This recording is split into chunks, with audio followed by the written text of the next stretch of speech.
নহয়। ইন্দিৰা গান্ধীয়ে ইমাৰ্জেন্সিৰ সময়ত 1976 চনত ধৰ্ম নিৰপেক্ষ আৰু সমাজবাদ শব্দ দুটা সংবিধানত সন্নিৱিষ্ট কৰে, যি ভাৰতীয় চিন্তাৰ পৰিপন্থী। ভাৰতীয় সংবিধানৰ 14 নম্বৰ অনুচ্ছেদ ৰাষ্ট্ৰই কাকো পৃথকে পৃথকে চাব নোৱাৰিব বুলি উল্লেখ কৰি ধৰ্ম নিৰপেক্ষতাৰ এক বিশাল স্তম্ভ নিৰ্মাণ কৰি থৈ গৈছিল।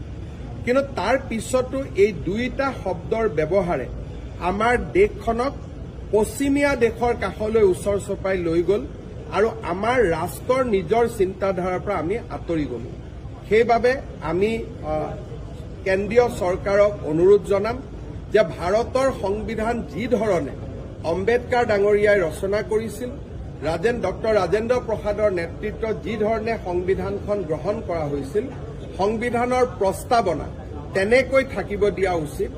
জৰুৰী অৱস্থাৰ সময়ত সংযোজিত শব্দ দুটা সংবিধানৰ পৰা বাদ দিয়াৰ সময় সমাগত।